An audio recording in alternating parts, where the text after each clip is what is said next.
was still working like a day job. I was like in this office, and I remember when like I got the call. I was in the office in the kitchen, and they were like, "You can quit your day job."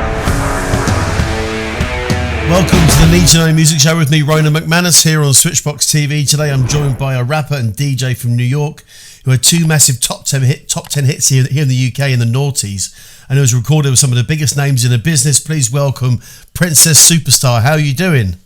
All right. How are you? Yeah, all good, all good. Yeah, I mean, been a bit of a strange 12 months or so.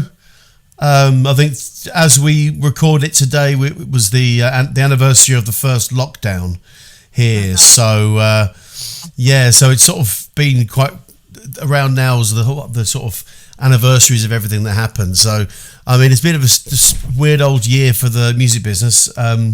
What sort of plans of yours were foiled, and how did what came out of it? What were the negatives and positives that came out of lockdown for you the last year?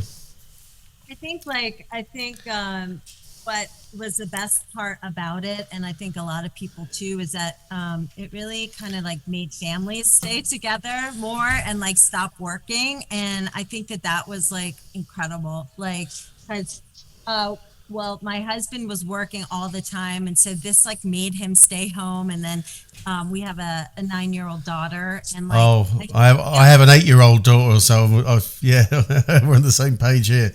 So it's like, oh my gosh, and I'd almost felt like being like in the old days. You were like, well, let's go play cards, like what are we gonna do here?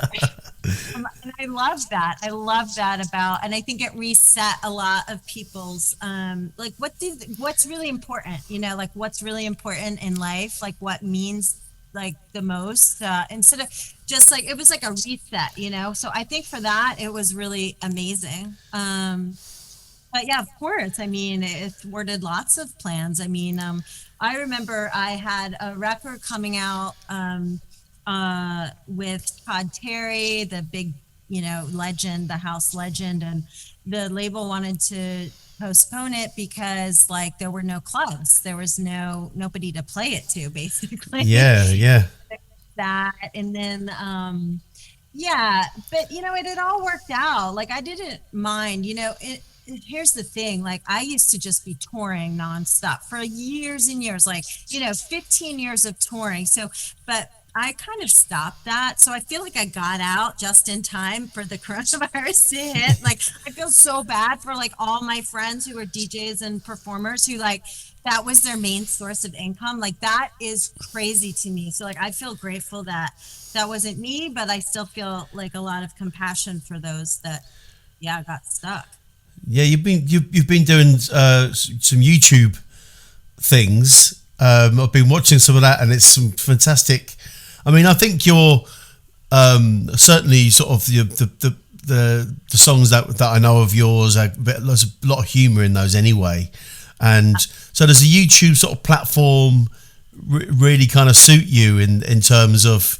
Do you think if all these things had been at your fingertips back when you sort of started, in terms of, would you have maybe have done more visual stuff at the start rather than go more music? I don't. It seems like it really suits you.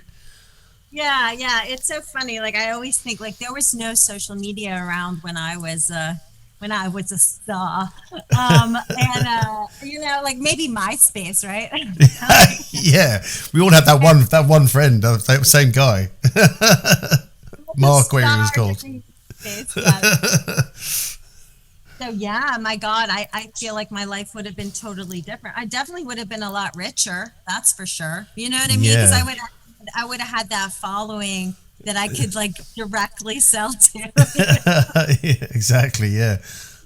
Stuff, but that's exactly right. One of the things that I started doing over this break, I call it the break. Yeah, that's okay. It's The Corona break was get on Twitch TV and go live and do YouTube live and Instagram live, and I was doing that a lot, and that was super fun. And you're right, like I love doing visual stuff. I love working with new technologies, and and just like interacting with the fans. It's really fun, and it's not anything I had back in the day when all you would do is interact with fans at the show. And I remember being in London and just like Bad Babysitter was blowing up, and kids were like coming to me crying when they met me, like for an autograph. I was like, why are you crying? This is so crazy.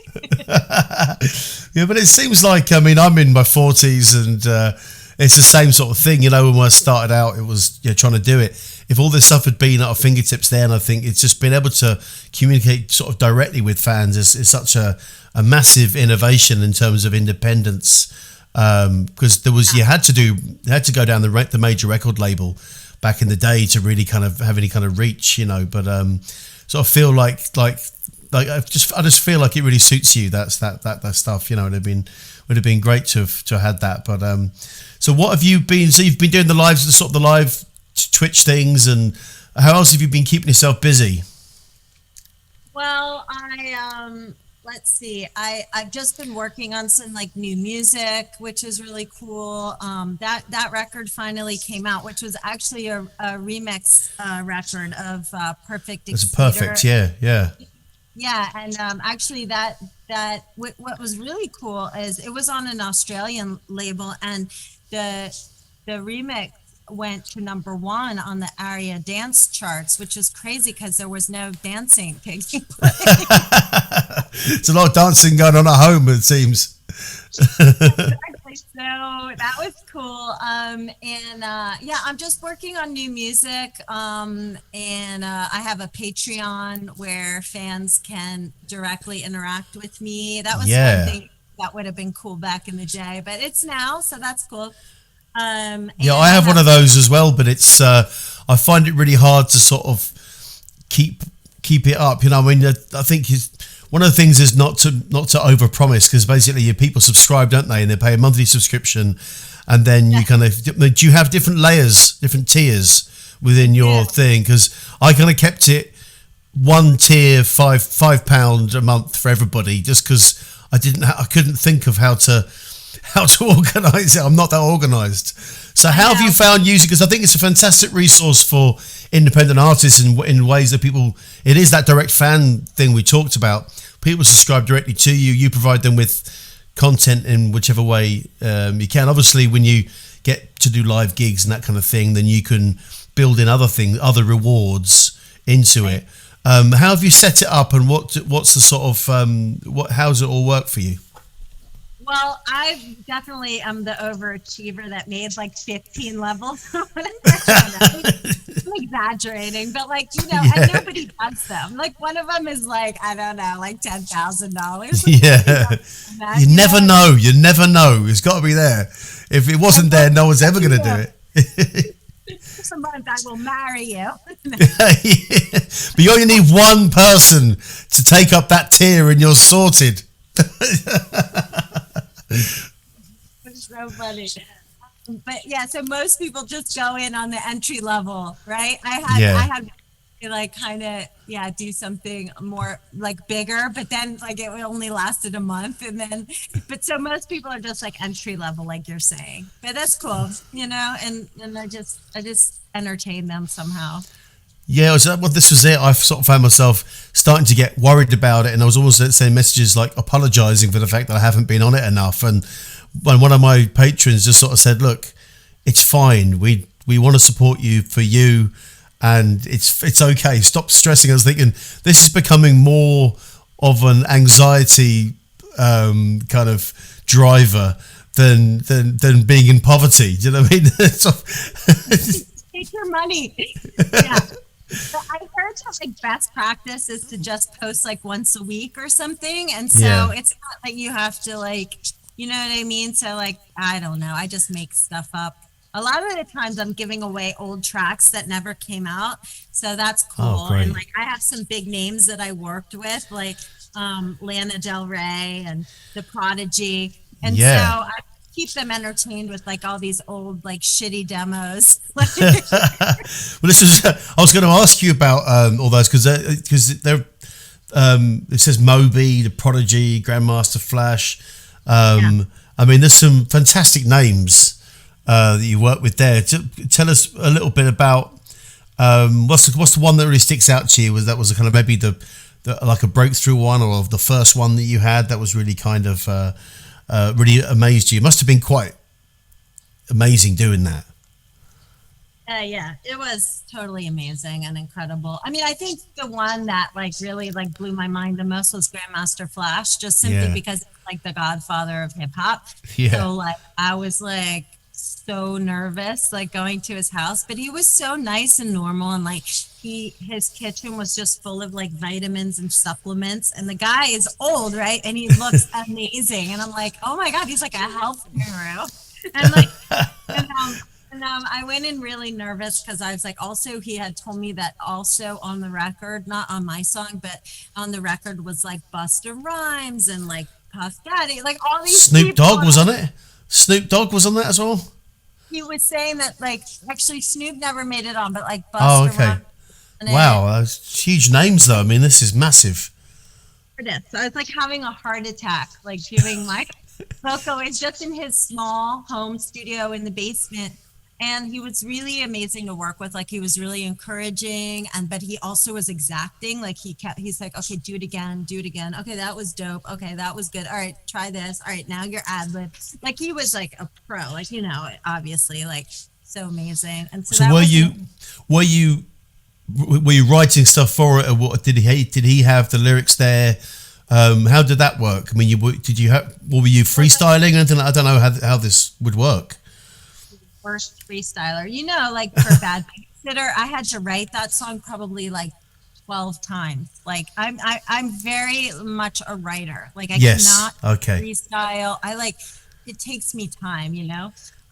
So he had told me that the song was called Those Chicks, and it's about like, and he's gonna get like other rappers on it. So he got some other female rappers on it. There's like three other girls that like I never really heard of or since from, but like I never met them either. They're just on the track. But anyway, so he told me it's like about like women empowerment. Yeah, yeah. I just wrote something, and wrote it and wrote it and wrote it, and then took it to the studio. So what was that moment like when you had to bare your soul for Grandmaster Flash? Oh, it was awful. I was like shaking. And mind you, by that time I had already had like a hit with Bad Babysitter, and I was touring all over the world and on magazines and everything. So, you would think that I'd be like, all confident and everything, but like, no, I was like, and it came out really bad too. Like the first time I was like, because when I'm nervous, like my flow gets really bad. I can imagine that can't be. But I mean, you've had some success. You feel like you're building confidence. Then you just got to stand in front of the Godfather of hip hop, and it's just like you couldn't be in a much more scary situation than that. I mean, that's a big ask. That was a big ask, and I was like, when it was over, I was like, phew, I was like sweating, like literally. Must have gone out and just had about 15 vodkas outside afterwards. I was taking his vitamins in the kitchen. So but it turned out well. He was happy with it, and you were happy with it, and I mean, what an experience to have had. What was the main thing you learned from that, do you think? I think like it was just like this magical moment. It was like I couldn't believe that like this little kid, me, who like I don't know, just wanted to rap, and like that. I guess in a way it sort of just felt like, it's like cheesy, but like follow your dreams, you know what I mean? Like I couldn't believe that I went from like where I started, which was like barely being able to rap, not even knowing if I could do it for a living, or like just seeing all the odds against me, to that moment. It's kind of like, I'm glad you asked me that question, because it kind of also like helps me today, because it's just like, oh, what do I want to create next? Like what, and to believe in myself. Absolutely, and it must be very validating to be asked in the first place to do it, and to think, okay, I'm obviously doing something right, which is something you can never know if you're navigating your own path, and it's really hard to know if what you're doing is the right thing sometimes, and And it's nice to Right. get that, see the odd lighthouse on the way that says, okay, I'm on the right path here, you know. And there's none more brighter than Grandmaster Flash, I suppose. And what was it like working with our very own The Prodigy? And that was really interesting too, because like I didn't be in the studio with them. So they were fans of mine. They were like really big fans of like Cool Keith and like underground rappers and stuff like that. And so they found me and they said, here, rap on this song. And it was like a Michael Jackson sample, and it was so dope. And it was like this excellent track. That's not the one that ended up on the album. Oh, no.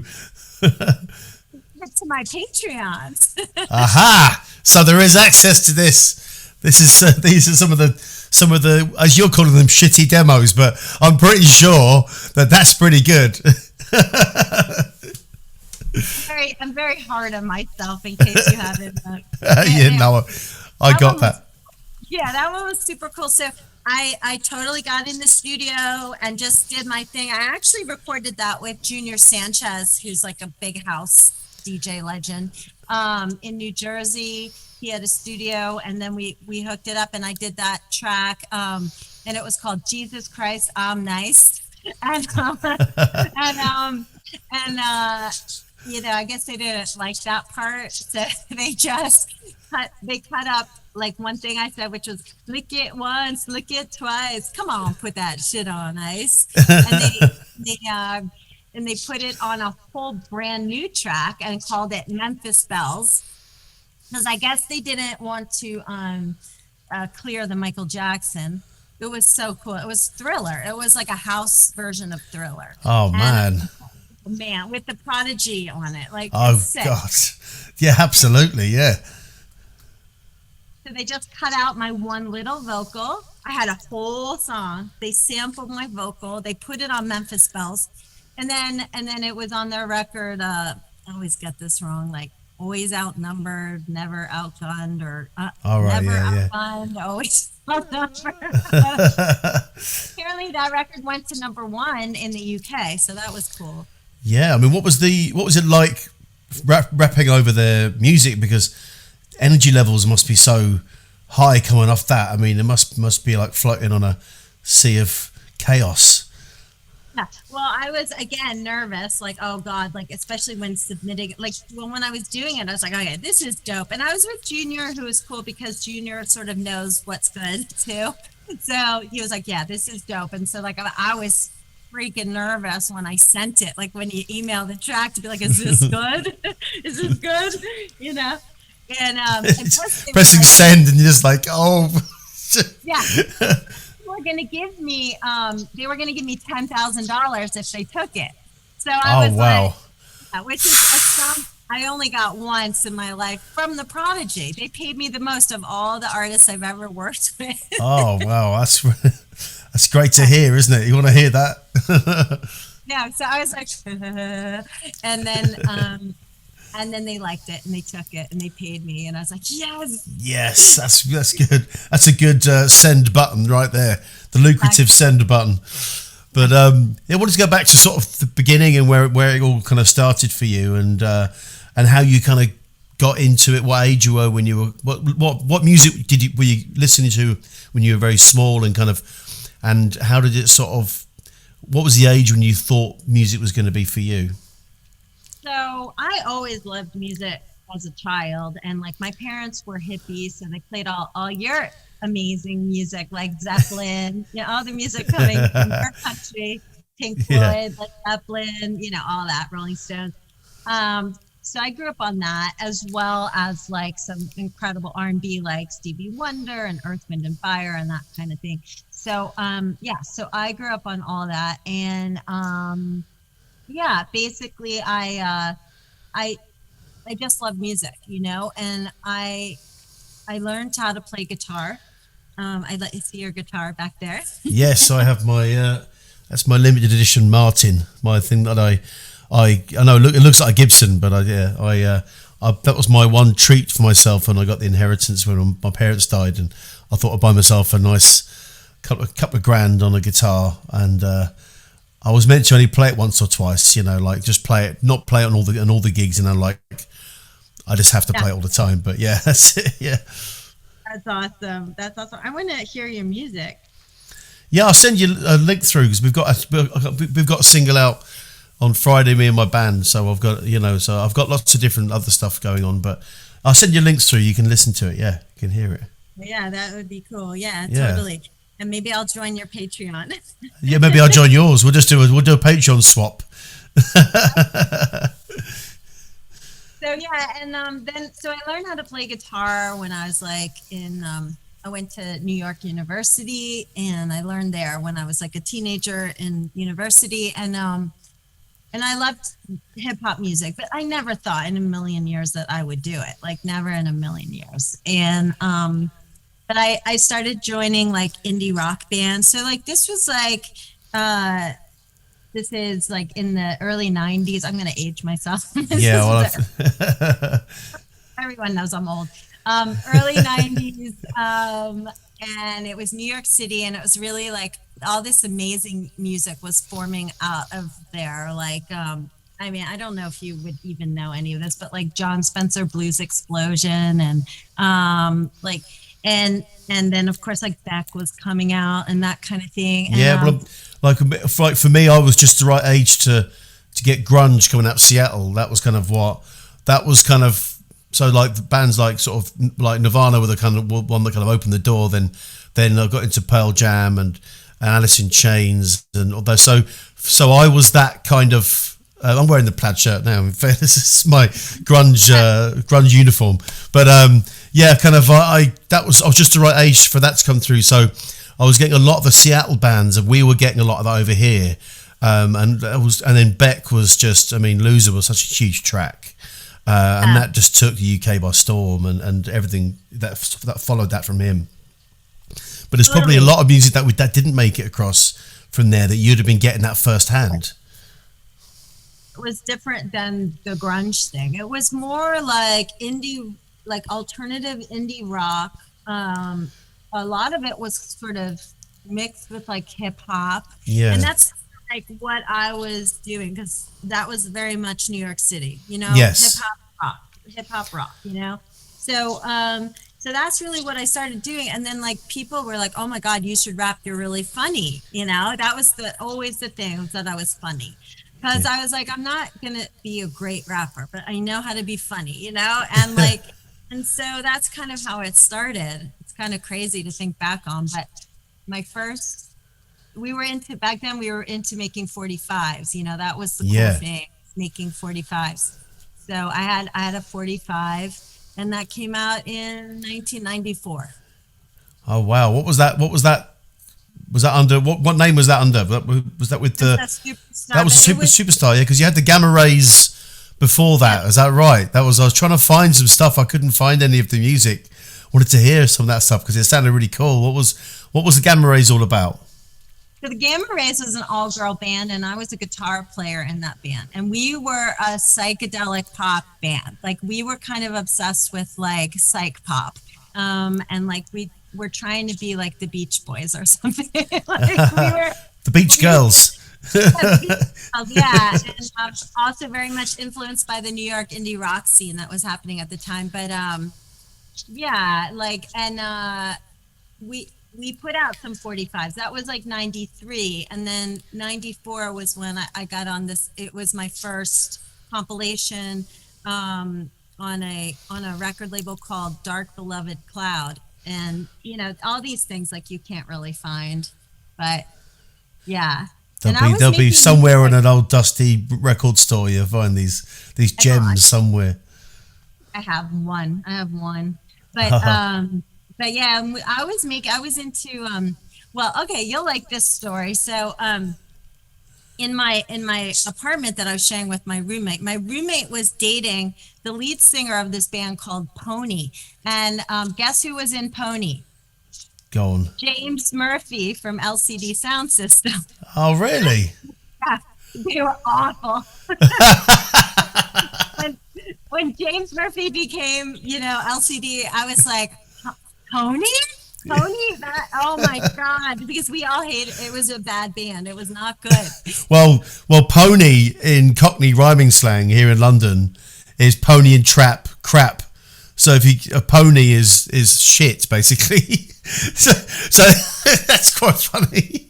If you go, oh, what's that band like? Oh, they're pony. It means they're shit. Yeah. Quite an So apt name then. that's perfect. That's perfect. Right. So the lead singer of this band with James Murphy left his 4-track recorder. So I don't know, for the young kids listening, a 4-track recorder is like on a cassette. It's a Yeah. way to like record 4 different tracks. So before, Ableton Live and Pro Tools and GarageBand, there was the cassette 4-track recorder. So I Yes, started that's what I lived on. I lived on one of those when I was about between the ages of like 13 to like 17, 18. That's all I recorded on was the 4-track. It was, you had to be really economical with how you did it, and then you ended up mixing it down and putting it back through and having 2 more tracks. And then the hiss got louder and louder and louder until you could hardly hear what was going on. I miss those days. Yeah, so yeah, that's what I would start. I was recording on that, and that's one of the songs that came out on this compilation. And then this small Canadian record label called Fifth Beatle put out my first record, which is strictly platinum, which you can find. And Yeah. there you really hear the sound of like what was happening in New York in the 90s, like very much indie rock, eh, heavy guitars. Like I was playing guitar and rapping at the same time. Oh, Um, really? yeah, How, what was yeah. that like? That's got to be tough. How did you kind of? That's How where what I was the gave flow up. like? Yeah, well, it was very simple, right? Because I Yeah. couldn't play guitar and rap at the same time, which is why the guitar left. So after that record, you really don't hear. My next record was CEO, and then I Yeah. just pretty much stopped playing guitar and just rapped because I was like, I can't do it. It's just, how could you can't expand your kind of syncopation and that kind of thing, and really kind of expanding all that kind of things. And I Two suppose different you, rhythms. yeah, Get it? yeah, Unique. that's one of those sort of pat your head and rub your tummy things. Yeah. Yeah, exactly. So you sort of, what was it like putting the guitar down for the first time? There must have been weird not have, or did you kind of take to that quite easily? I feel the times that I've done that when I've maybe broken a string or something, and I just put the guitar down and I just don't know what to do with my hands or how to move and that kind of thing. It's a really odd thing. Did you find that natural transition or not? What a great question, because like I haven't even thought back to that time, but oh my God, I felt naked. I was like, I don't know what to do with my hands. What am I supposed to do? This is crazy. Like I was like, like the guitar was like you can hide behind it because you're like playing and you could just go like this and like you know what I mean? And so I was terrified. Terrified. In fact, my first show, I remember I stood there and I didn't move. And I was so scared, but I like just worked on it. I worked on it and like was just like made like well, I had a lot of acting training because I had gone to Ah, NYU for acting. Like I wanted to be an actress originally when I was younger. So I took a ton of classes, and I remember they taught us private moment, which means that like you create a private moment in public. So you basically visualize your own room or like your mirror, or something where you feel like you're alone. And so that's what really helped me. I mean, that and also like drinking a lot, which was crazy. Like I used to drink a lot back yeah, then. yeah, I did as well. I'm 3.5 years sober now, but That's incredible. I'm 16 years sober. oh wow, well, yeah. I mean, so that that's something always amazing me because when I first got sober, then my brain woke up. I felt like I was able to do so much more stuff. I mean, where were you in your sort of career when you got sober? What were you doing, and what sort of benefits did you find from that? Because I think you don't realize until you stop it how much it was. I felt like how much it was weighing me down. Yeah. Well, it's funny because like my last drug was in your town at the Great Eastern Hotel. So I was doing these parties with Arthur Baker called Return to New York, which was so amazing. It was like this electro, it's like zenith electro time. And I was DJing and I was just like, oh, I just totally hit this like wall of bottom. Like I was on MDMA, which is like supposed to make you Yeah. really happy. And I was like depressed. And I was like, that's it. I can't do this anymore. And when I got back, to New York, I like got some help. But yeah, it's actually been revolutionary. I feel like my life has begun now because of it. Like seriously, like It it's does like feel that way, doesn't it? It feels like there's a kind of I kind of, tension. I kind of always feel like there's of my life in sort of two. There's like a new chapter. Yeah, totally. Yeah. Totally. And it's So so amazing that you have a kid and it's like the kid can see you be sober and yeah, it's so important. yeah, I've got three kids, and my oldest is 16. Then my next boy so I've got two boys and a girl. He's 11, and she's 8, and she was too young really to ever know me when I was never a bad drunk, or I was never didn't do anything stupid. I just was inactive a lot of the time, and at home especially, because I Yeah. I had to spend all my energy in my public moments, because that's where I was gigging and that's where I had to perform and Yeah. be that guy, and then I would just kind of do not do a lot at home. So I think, Yeah. I think it'd be the difference. It'd be interesting, like their memories of me, how they will differ. One being the Yeah. oldest being 16, the youngest being 8, because they'd have different experiences, and I feel sort of bad for the older one. They didn't really have the full me when he was younger, Yeah. but. He does now, and you can always like make it up to him. Yeah, I mean that's it. That's it. Well, Yeah. but so at what point were you when you got yourself sober and that kind of thing? Where were you in terms of Bad Babysitter and the kind of, because that for me was that your breakthrough sort of song, or had you had, I know it certainly was over here, but had you had things out that had kind of gone big before that in the US, or was Bad Babysitter was the one? Because That was the thing. That yeah, was the thing. Yeah, it changed my life, that song. I mean, Crazy. you talk about sort of writing and rewriting it, and it is brilliant. It's just the whole concept of it is brilliant, and everyone can relate to it, and it's just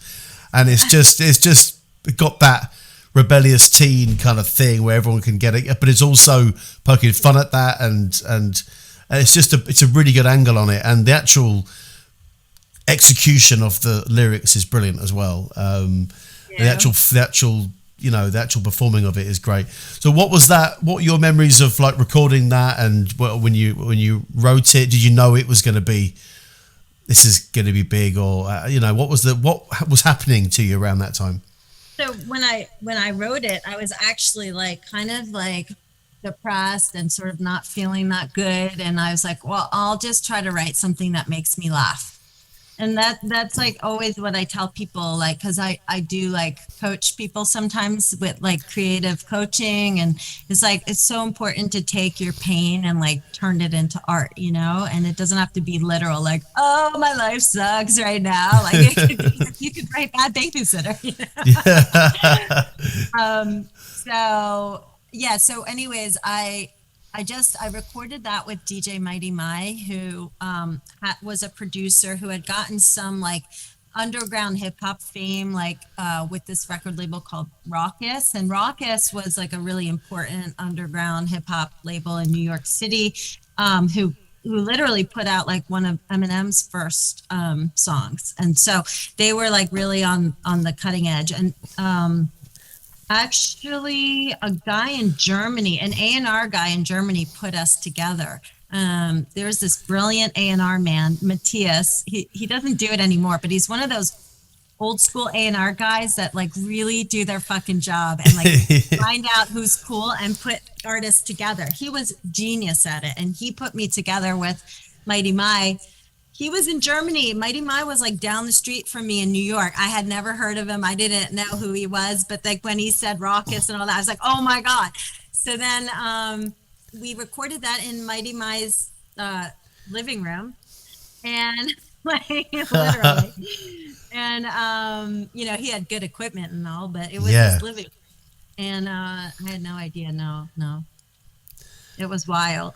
And how quickly before you knew that it was going to be? How was it? Literally as it happened, or did you get a No, heads up that it was going to be? This was going to be big. just like gaining all this momentum. I was signed to this label called K7 in Germany, in Berlin.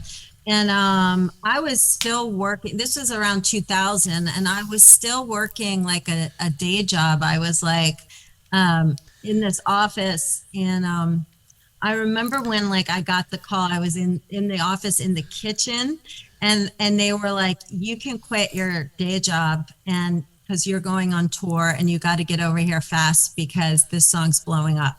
And I have goosebumps, and I was jumping up and down, like to be able to quit your day job. Oh But my that's God, the sort of the moment I you dream of, isn't it? That's the kind of like, dream of.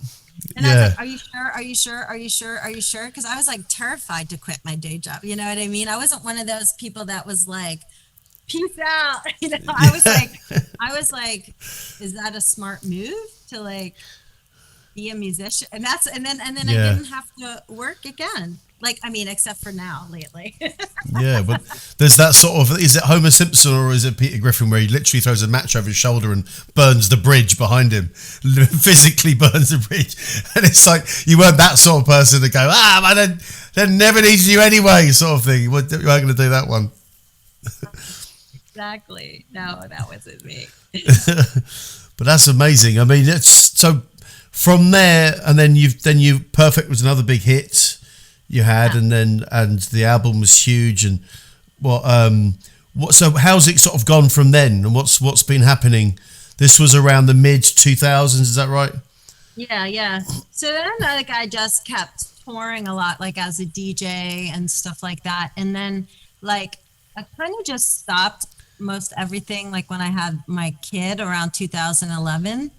And I still like played some shows here and there, and like, I did put out like a record called The New Evolution, which I actually did with Pledge Music, Yes, like that's what I was going to ask you about this because 2010. Yeah, yeah, that because yeah.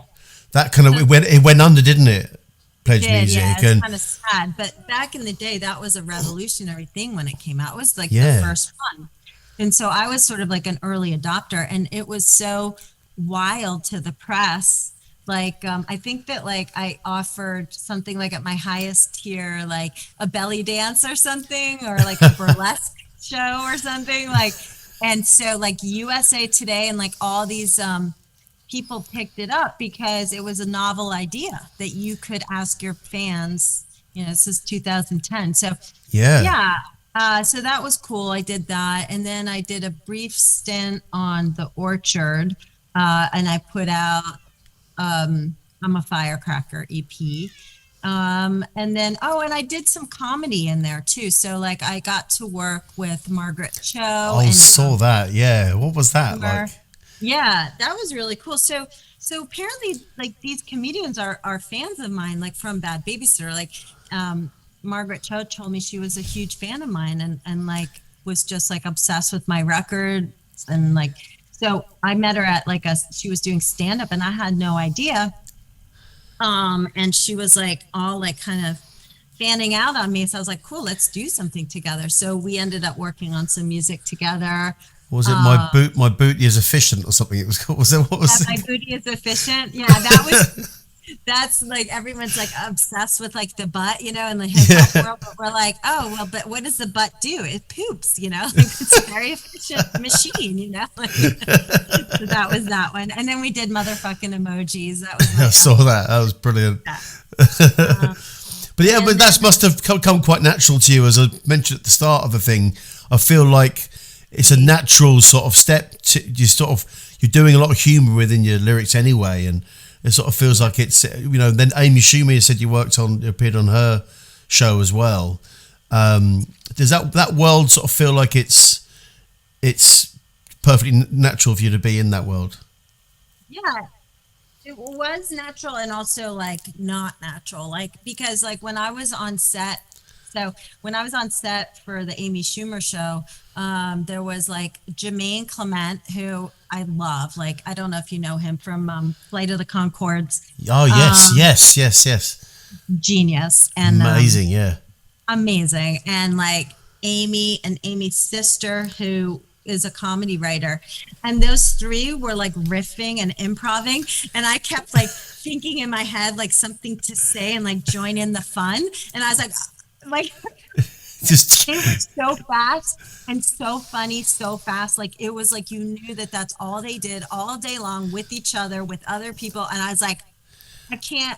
Maybe if I hung out in this can you world, feel like you might sharpen up to the speed of it eventually, but it maybe I takes you a while, yeah. level fucking, and everything they were saying was hilarious. And then I'd come up with like a joke to add, and then it'd be like too late, like because I never did it. And I'm like, It just you need to upgrade the processes, you know. It's all that pretty happens if you're in that environment. so like it's funny because like it is natural, but then it's not too. So yeah, but Yeah. it's really fun. And what's sort of like, so you talk about this new music that you've got coming up. So what can we look forward to? Yeah, well, I'm really excited. There's like I wanna. I just made this really hilarious song like about aging, and it's kind of like the Bad Babysitter for like getting older. Do you know what? I actually thought I was going to suggest to you something like that because it seems like now you can see the bad babysitter, but from the other side of it now, you know. You're not the bad babysitter anymore now. You're the mum trying to avoid booking the bad babysitter. Ironic. Right. So like I'm working on that. I'm sort of like it's weird, like I'm unsigned, you know, so like I don't really have a label. So I might just like put it out myself, or I'm not sure exactly how to navigate, you know, I don't know, maybe just blow it up on TikTok. Like who knows, you know? I don't know. It's a different landscape now, you know? It seems like, I mean, before, you know, 20 odd years ago, if you said, "Oh, I'm unsigned," it would feel like it was a failure or as a negative thing. Yeah. But it's actually pretty much the state of every artist these days. I mean, there's very few people being signed to any kind of major labels. At the small labels, most people are just signed to their own one that they made up themselves. You know, it's just a lot of that is that. So Yeah, it's like it seems like it's a very natural state to be now. Actually, a really empowering position to be in.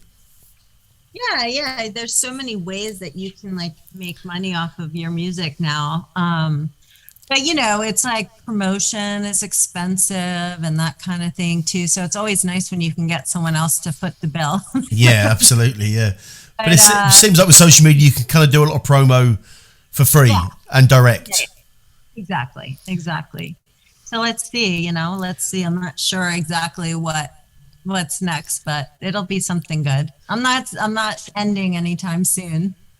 So is there any sort of time scale for that, or is it going to be as and when? Well, it's recorded. I just don't know what to do with it. I want to make a video. Oh, that's the next thing is I need to make a video for it. So that's because I don't want to put out any music without a video, basically. Yeah, it seems like it's kind of needs that these days, really, to be Yeah, able and to be shared. especially And, this one because it's so funny. Like it Yeah. needs that comedy. excellent. Well, Yeah. like, I'm going to ask you like a real question, proper question now, Yeah. about it's a dream gig question. So you're on first, there's someone on after you, and then there's a headline act. It could be anybody from history, complete fantasy. You also pick the venue, and wherever you pick, it's packed. Don't have to worry about selling the tickets. And this is your show, it's your deal. You're on first, someone after you, and then someone headlining. Who's on your gig? Anybody you like. They can be from now. They can be friends of yours. It could be anybody. Complete fantasy. It's all coming out of your head. Oh, I know two things already. Okay, one thing is going to be Madison Square Garden because just Yeah. having been a New Yorker my whole life, basically, like I want to play Madison Square Garden. So there's Yes. that. The other person on the bill is definitely Missy Elliott because she's somebody who I've like looked up to and admired and just like been blown away by since the 90s. So I love her. But like if you get into like now, like dream, like I don't know, like just maybe like 1970s Led Zeppelin play with me? Yes. Now that's a gig. That's a gig. Princess Superstar, Missy Elliott, Led Zeppelin. That is at Madison Square Garden. Man, that is a gig. Oh my god. Let's make it happen. Let's make it happen. Well, Hang on. yeah, that's the $10 million level. That is. Time machine. And then we also always ask for recommendations. So this is it is the Need to Know Music Show. So we always ask everybody who's the artist that people may not have heard of, but they need to know. Maybe let's see. Oh gosh, I've not really had my ear on the streets lately. It could also be just someone that you want to give out. I'm just listening to a lot. Yeah. Is I'm listening a lot to like Tame Impala and Kendrick Lamar. Yeah. Brilliant. Well, yeah, people can go and check those out. I mean, and listen, thank you so much for joining us. It's been absolute pleasure chatting to you and hearing your story. And yeah, so just look, good luck with the new music. It sounds like it's going to be a lot of fun. This track you're sitting on right now, and hope you get to do the video. And we'll put all the links to your social media. What's the best place for people to keep in touch with everything you're doing? Oh, definitely Instagram. I love Instagram, and I'm on it often. So at Princess Superstar, that's the best place. And you're still doing the YouTube bits and pieces. I kind of took a break, but you can definitely find me on patreon.com, Princess Superstar. And then also I have one more thing is I am doing a radio show. It's on Dash Radio Thursday nights at 7 p.m. Pacific. And I actually do a lot of storytelling, like kind of like what I did today. Although I wish maybe I'll have to have Ronan on my show to interview me because he does such a good job. But I do some like storytelling on that too. Oh, absolutely! So, I would be absolutely delighted to come on, and anytime. I can interview you too. That'd be good. That's great. Okay, well, what we'll do is we'll put links to all these things on there. So make sure you give us all the links for the Patreon. We can find that for the radio show, for everything. We'll make sure people have all the information they need and check out more.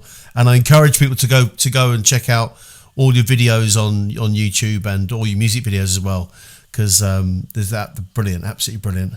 Yeah, thanks so much. It was fun to talk to you. And you, listen, take care, stay safe, and hope to see you over this side of the water soon. Come over and see us in London. It's London. Okay, bye. Brilliant. Cheers now. Bye-bye.